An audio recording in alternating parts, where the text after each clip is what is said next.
بسم اللہ الرحمن الرحیم۔ السلام علیکم۔ چینل پر آنے والے تمام لوگوں کو خوش آمدید۔ جیسا کہ آپ کو معلوم ہے کہ federal public service commission lecture Urdu کا جو ٹیسٹ جو ہے وہ بہت قریب ہے، اور اس کی تیاری کے حوالے سے ہم نے ایک سلسلہ شروع کیا ہوا ہے اس چینل پر۔ تو یہ آج اسی ٹیسٹ کے حوالے سے تیسری ویڈیو ہے، جس میں ہم special practice model paper number 3 جو ہے اس کو آج ہم حل کریں گے اور دیکھیں گے کہ اس میں کون کون سے سوالات ہیں۔ سب سے پہلے تو میری یہ درخواست ہے ان لوگوں سے جو میرے چینل پر نئے ہیں، وہ چینل کو سبسکرائب ضرور کریں۔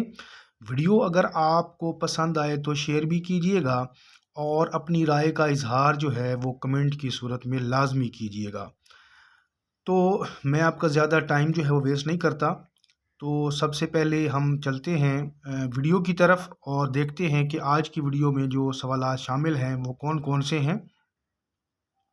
پہلا سوال جو آپ سکرین پہ دیکھ رہے ہیں، یہ ایک لفظ ہے احترام فائقہ کا مطلب ہوتا ہے خوشامد، پوشیدہ، بہت زیادہ عزت و احترام یا پھر بھاگ جانا۔ تو اس کا جو درست جواب ہے وہ ہے بہت زیادہ عزت و احترام، یعنی احترام فائقہ کا مطلب ہوا بہت زیادہ عزت و احترام۔ درست جواب اس کا ہوا آپشن جیم۔ دوسرا سوال ہے کہ ایک لفظ ہے تاملوٹ کا کیا مطلب ہوتا ہے۔ نیچے 4 آپشن آپ دیکھ رہے ہیں: پانی پینے کا برتن، پوشیدہ، ظاہر ہونا یا جھوٹا آدمی۔ تو اس کا جو درست جواب ہے وہ ہے پانی پینے کا جو برتن ہوتا ہے اس کو تاملوٹ جو ہے وہ بولتے ہیں۔ تیسرا سوال ہے کہ ثمر نورس کا مطلب لیا جاتا ہے۔ نیچے 4 آپشن ہیں: جوان اولاد، آوارہ اولاد، ہتھیلی پر رکھے ستارے یا پھر میٹھا پھل۔ تو اس کا جو درست جواب ہے، جو نیچے 4 آپشن دیے گئے ہیں ان میں سے درست جواب ہوگا جوان اولاد۔ ثمر نورس جو ہے اس کا اگر ہم لغوی معنی دیکھیں تو اس کا مطلب ہوتا ہے کہ ایسا پھل جو ابھی ابھی پکا ہو، یعنی تازہ تازہ پکا ہوا پھل، لیکن مجازاً اس سے مراد جو ہے وہ جوان اولاد جو ہے وہ اس کا معنی لیا جاتا ہے۔ چوتھا سوال دیکھیے گا، حبس دوام کا مطلب لیا جاتا ہے عمر قید، یعنی عمر قید، عارضی قید، لڑائی میں مارے جانا یا ان میں سے کوئی نہیں۔ تو اس کا جو درست جواب ہے وہ ہے عمر قید۔ پانچواں سوال ہے، یہ محاورہ ہے تاراج ہونا کا مطلب ہوتا ہے مشکل میں ہونا، ویران ہونا، بھاگ جانا یا بھول جانا۔ تاراج ہونا کا مطلب ہوتا ہے ویران ہونا، یعنی تباہ و برباد ہو جانا۔ چھٹا سوال غالب کے حوالے سے ہے کہ 1969 میں غالب کی 100 سالہ برسی پر کس رسالے نے غالب نمبر شائع کیا تھا۔ نیچے 4 رسالوں کے عنوانات ہیں، نام ہیں۔ پہلا ہے نقوش، افکار، ادب لطیف یا فکر سخن۔ تو اس کا جو درست جواب ہے وہ ہے نقوش، یعنی نقوش نے جو 100 سالہ برسی ہوئی تھی 1969 میں، تو سب سے پہلے جو ہے نقوش نے غالب نمبر جو ہے وہ شائع کیا تھا۔ ساتواں سوال ہے، کتاب ہے غالب درون خانہ کس کی کتاب ہے۔ نیچے 4 آپشن ہیں، کالی داس گپتا، اسلوب احمد، مالک رام، عبادت بریلوی۔ تو یہ جو کتاب ہے یہ ہے کالی داس گپتا رضا، یعنی آپشن الف جو ہے وہ اس کا درست ہے۔ 8واں سوال دیکھیے گا، غالب کا اردو دیوان پہلی بار کب شائع ہوا؟ 1841، 1842، 1843 یا پھر 1844۔ اس کا جو درست جواب ہے وہ ہے 1841، یعنی الف آپشن جو ہے وہ درست ہے۔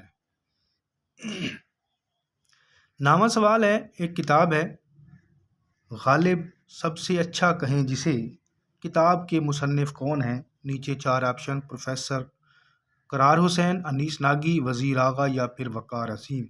تو اس کا درست جواب ہوگا پروفیسر قرار حسین۔ 10واں سوال، مطالعہ غالب کس کی کتاب ہے؟ گوہر نوشاہی، عبادت بریلوی، ممتاز حسین یا پھر علی رضا۔ اس کا درست جواب ہوگا ڈاکٹر گوہر نوشاہی، یعنی الف آپشن جو ہے وہ درست ہے۔ 11واں سوال دیکھیے کہ درج ذیل میں سے کس میں زندگی کے کسی ایک پہلو کا احاطہ کیا جاتا ہے؟ نیچے 4 اصناف ہیں جن کا تعلق نثر سے ہے: ناول، افسانہ، داستان یا پھر انشائیہ۔ تو ہم جانتے ہیں کہ افسانہ جو ہے اس کا درست جواب ہوگا، کیونکہ افسانہ میں زندگی کے کسی ایک پہلو کا جو ہے وہ احاطہ کیا جاتا ہے۔ 12واں سوال ہے کہ مافوق الفطرت عناصر درج ذیل میں سے کس صنف کی خصوصیت ہے؟ یقینی بات ہے آپ جانتے ہوں گے، داستان، ناول، افسانہ یا روداد نویسی۔ تو اس کا درست جواب ہوگا داستان۔ مافوق الفطرت عناصر سے مراد ہے کہ ایسے عناصر جن کا تعلق جو ہے وہ یعنی کیا کہتے ہیں کہ انسانی خصوصیات کے حامل نہیں ہوتے، جس طرح جن، پری، دیو وغیرہ جب داستان میں آتے ہیں تو ہم کہتے ہیں کہ یہ مافوق الفطرت عناصر ہیں۔ 13واں سوال ہے کہ یادگار غالب کتاب کی صنفی حیثیت کیا ہے؟ یعنی اس کی صنف کیا ہے؟ تنقید ہے، سوانح ہے، ناول ہے یا پھر مضامین ہے؟ یادگار غالب جو ہے یہ سوانح ہے، تو درست جواب ہوگا بے آپشن۔ 14واں سوال دیکھیے کہ مصنف خود اپنے حالات زندگی اور شخصیت کے بارے میں لکھتا ہے، وہ صنف ہے خود نوشت سوانح، سوانح حیات، انشائیہ یا پھر داستان۔ تو اس کا درست جواب ہوگا خود نوشت سوانح عمری، جسے ہم بولتے ہیں۔ الف آپشن جو ہے وہ درست ہے۔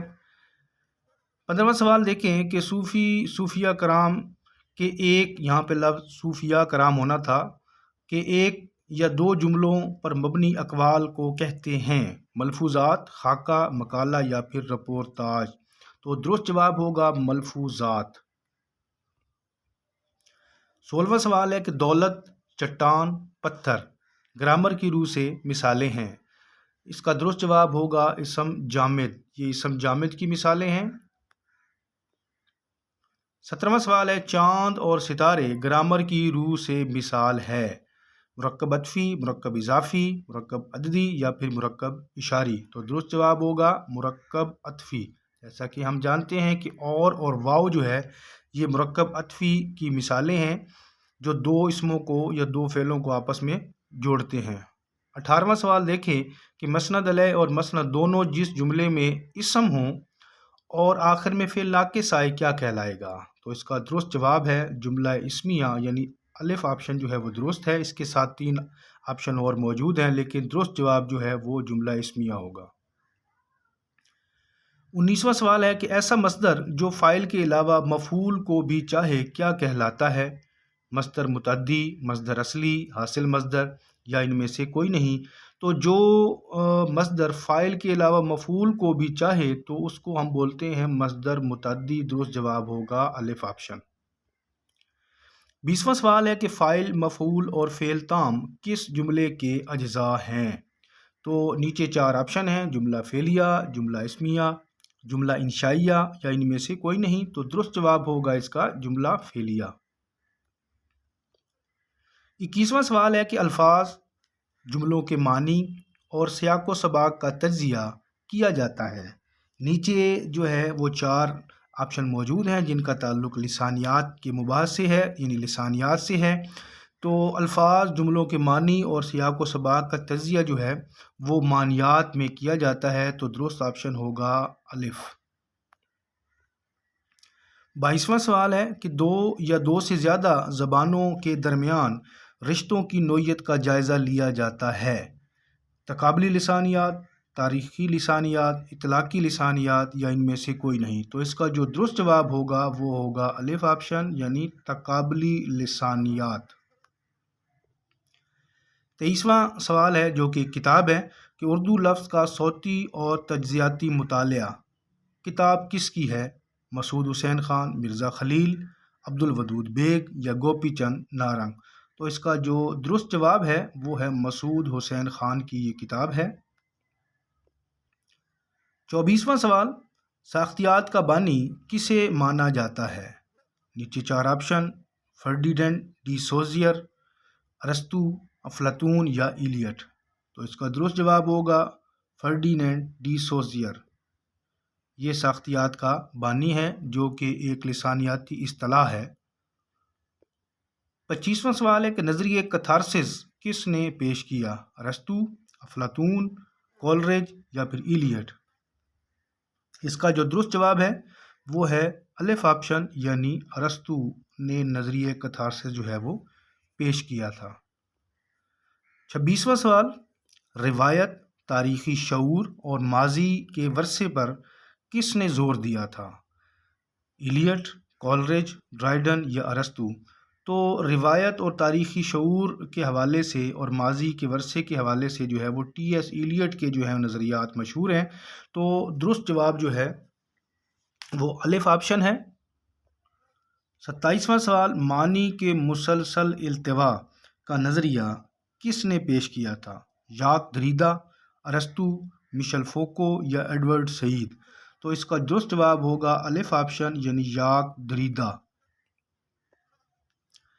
28 نمبر پہ جو سوال ہے، نظری ادبی تنقید پر پہلی کتاب کون سی ہے؟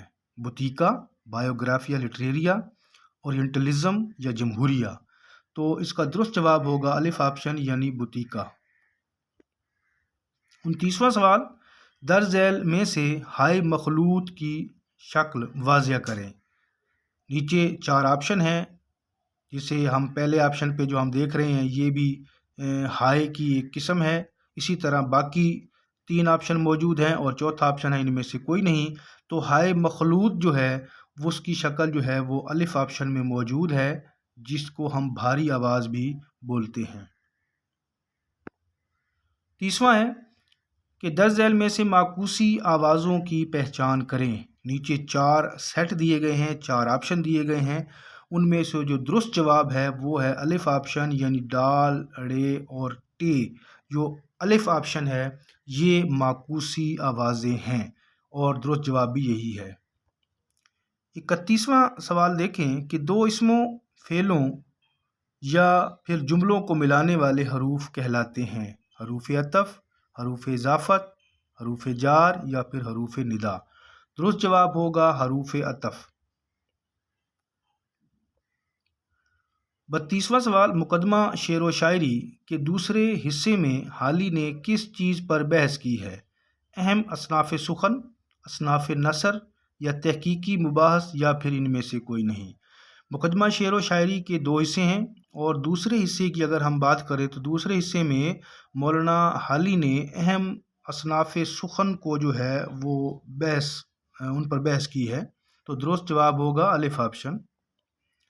33واں سوال ہے کہ ارسطو سے ایلیٹ تک کس کی کتاب ہے؟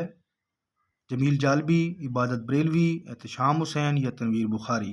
تو درست جواب اس کا ہوگا جمیل جالبی۔ 34واں سوال ہے کہ مغرب کے تنقیدی اصول کس کی کتاب ہے؟ سجاد باقر رضوی، سید عبداللہ، ڈاکٹر وحید احمد یا ڈاکٹر عثمان؟ مغرب کے تنقیدی اصول جو ہے یہ کتاب ہے سجاد باقر رضوی کی اور الف آپشن جو ہے اس کا وہ درست ہے۔ 35واں سوال، مرید پور کا پیر کس مشہور مزاح نگار کا مضمون ہے؟ پطرس بخاری، رشید احمد صدیقی، مشتاق احمد یوسفی یا پھر کرنل محمد خان؟ مرید پور کا پیر جو ہے یہ پطرس بخاری کا مشہور و معروف جو ہے وہ مضمون ہے، جو کہ ان کی کتاب پطرس کے مضامین میں شامل ہے۔ 36واں سوال دیکھیے، پطرس کے مضامین کے پہلے ایڈیشن کا دیباچہ کس نے لکھا تھا؟ رشید احمد صدیقی، کرنل محمد خان، شفیق الرحمان یا پھر ضمیر جعفری؟ پہلے ایڈیشن کا دیباچہ لکھنے والے رشید احمد صدیقی تھے، تو درست جواب ہوگا الف آپشن۔ 37واں سوال ہے ہمارے پاس کہ اقوام متحدہ میں پاکستان کے پہلے مندوب رہے؟ پطرس بخاری، شفیق الرحمان، مرزا خلیل احمد یا سید محمد جعفری؟ اقوام متحدہ میں پاکستان کے پہلے جو مندوب رہے تھے وہ تھے پطرس بخاری اور الف آپشن جو ہے وہ درست ہے۔ درج ذیل میں سے پطرس کا مضمون کون سا ہے؟ انجام میں بخیر، یادش بخیریہ، جنون لطیفہ یا ان میں سے کوئی نہیں؟ پطرس بخاری کا جو مضمون ہے وہ ہے انجام بخیر، یعنی الف آپشن جو ہے وہ درست ہوگا۔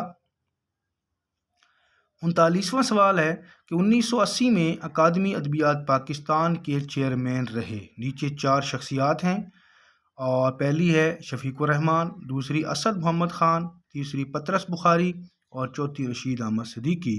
اس کا جو درست جواب ہے وہ ہے شفیق الرحمان، یعنی الف آپشن جو ہے وہ درست ہے۔ 40واں سوال اور آج کی ویڈیو کا یہ آخری سوال ہے، درج ذیل میں سے کون سی شخصیت سفر نامہ نگار کی حیثیت بھی رکھتی ہے؟ عطاء الحق قاسمی، شفیق الرحمان، پطرس بخاری یا ان میں سے کوئی نہیں؟ تو وہ جو شخصیت جو کہ مزاح نگاری کے ساتھ ساتھ سفر نامہ نگار کی حیثیت بھی رکھتے ہیں وہ ہیں عطاء الحق قاسمی، اور اس کا جو درست آپشن ہوگا وہ ہوگا الف آپشن۔ تو امید کرتا ہوں کہ آج کے سوالات جو ہیں وہ آپ کے جو لیکچر کا ٹیسٹ ہونے جا رہا ہے فیڈرل کا، اس میں امید ہے کہ انشاءاللہ آپ کے لیے فروٹفل ثابت ہوں گے۔ تو اپنی رائے کا اظہار کمنٹ کی صورت میں ضرور کیجیے گا، ویڈیو کو لائک ضرور کریں، اور اگر پسند آئی ہے تو اس کو شیئر ضرور کیجیے گا۔ انشاءاللہ بہت جلد اگلی ویڈیو میں دوبارہ حاضر ہوں گے، اس وقت تک کے لیے اللہ حافظ۔